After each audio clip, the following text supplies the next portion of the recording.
Chief secretary Jammu Kashmir अटल डुल्लू आज राजौरी के मुख्तलिफ इलाकों के दौरे पर पहुँचे।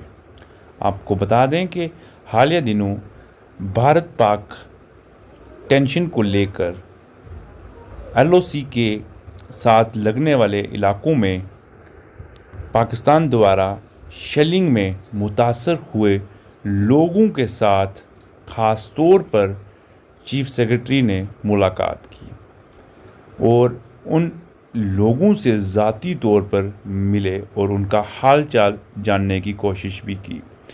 चीफ सेक्रेटरी अटल डुल्लू ने नौशहरा के मुख्तलिफ इलाकों में रिलीफ कैंप का दौरा किया जहां पर मुतासरीन को ठहराया गया है।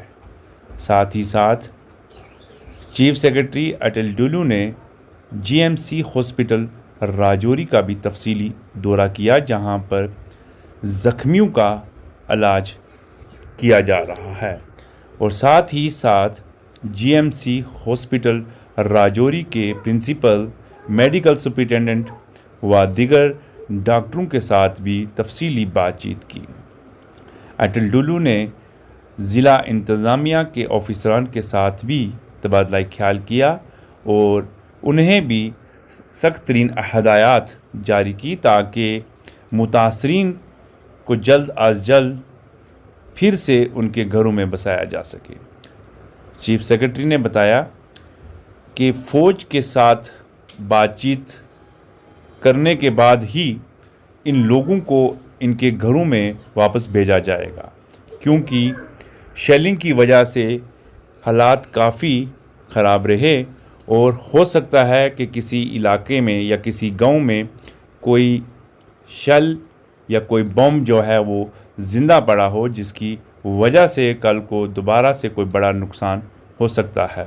लिहाजा पूरे इलाके को और हर तरह के जहाँ भी शेलिंग हुई है हर गांव को पूरी तरह से सैनिटाइज़ करने के बाद, यानी फ़ौज की तरफ से ग्रीन सिग्नल मिलने के बाद ही इन लोगों को इनके घरों में वापस भेजा जाएगा। उन्होंने कहा कि लोगों को आपसी भाईचारा कायम रखना है और इंतज़ामिया व फ़ौज के साथ मिलकर इन हालात का मुकाबला शेलिंग इफेक्टेड एरियाज़ का किस तरह का असेसमेंट हुआ और लोगों से मुलाकात की, उनने क्या क्या परेशानियां बताई सर?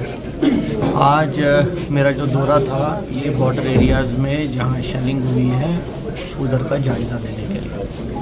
आपने देखा होगा कि पाकिस्तान की तरफ से जो शेलिंग हुई है ये ज़्यादातर सिविल एरिया है, जिसमें सिविल जो लोग हैं हमारे उनको नुकसान पहुँचा है, उनके घरों को नुकसान पहुँचा है, उनके माल मवेशी को नुकसान पहुँचा है। कई लोग जख्मी हुए हैं, यहाँ तक 3 डेथ्स भी हुई हैं। तो उसमें से एक सीनियर अफसर थे जिनकी डेथ हुई है।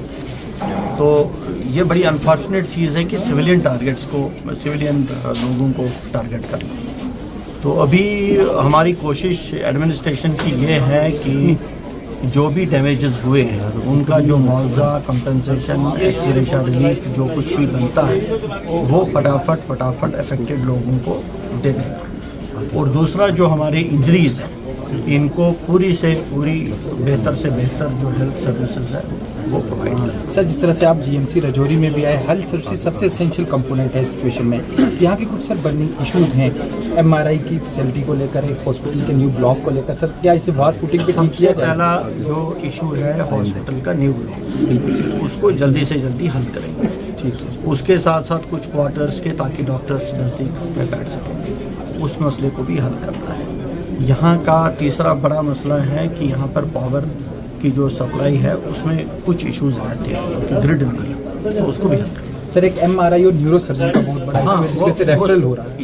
मैं बिल्कुल आपसे मानता हूँ सभी चीज़ें हों, लेकिन जो कुछ हम इमीडिएटली कर सकते हैं पहले उसको करें। उसके बाद जैसे जैसे डॉक्टर हमारे पास आएंगे, न्यूरो सर्जन आएगा, तो उसके लिए फैसिलिटीज़ चाहिए, MRI चाहिए, वो सब फेस्ड मैनर में सब दिया जाएगा। सर, एक इशू हो रहा है 70% के आसपास डॉक्टरों की कमी है इस मेडिकल कॉलेज के अंदर। 3 डिस्ट्रिक्टों को ये कवर करता है, तो खास करके इलाका बहुत ज़्यादा इफेक्टेड हर लिहाज से रहता है, चाहे डाक का साना हो, ये लाइन ऑफ कंट्रोल समझते हो, जिस तरह ये अब हुआ है। डॉक्टरों की बहुत ज़्यादा कीमत है, इनको पूरा करने के लिए कोई कदम उठाए जाए? बिल्कुल है। मैं आपको एक चीज़ बताऊं, अभी मैं प्रिंसिपल साहब से यही डिस्कस कर रहा था, जो हमारे क्रिटिकल डिपार्टमेंट्स मान लीजिए आप मेडिसिन ले लीजिए, आप सर्जरी ले लीजिए, आप पीडियाट्रिक्स ले लीजिए, आप गायनेकोलॉजी ले लीजिए, आप एनेस्थीसिया ले लीजिए। इसमें आपके पास 6 से 7 डॉक्टर जो स्पेशलिस्ट हैं हर डिसिप्लिन में है, लेकिन इसको और बढ़ाने की ज़रूरत है। उसके लिए कुछ प्रमोशंस हो जाएंगी, कुछ रिक्रूटमेंट्स हो जाएंगी पब्लिक सर्विस कमीशन के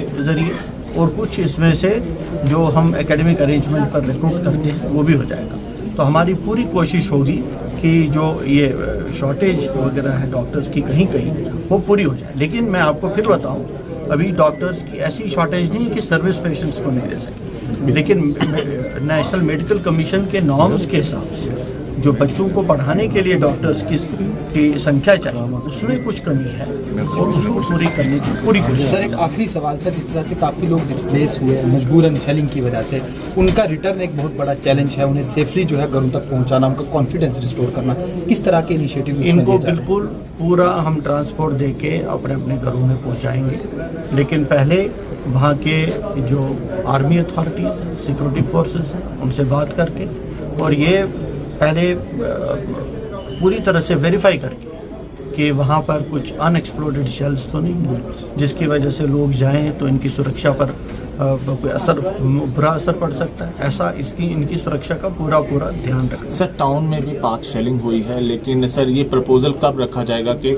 टाउन के लोगों को भी बंकर मिलने चाहिए जिस तरीके से विलेज के लोगों को मिले? इस बार आपने देखा पुंछ सिटी में भी टारगेट हुआ और राजौरी सिटी में भी हुआ, तो सर इस बारे में कब सोचा जाएगा? यही मैं कहता हूँ आपको कि आपने कई सारी जंगें देखी हैं, राजौरी के लोगों ने पुंछ के लोगों, आपने देखा कि राजौरी में तो कभी नहीं आया, पुंछ में भी नहीं आया।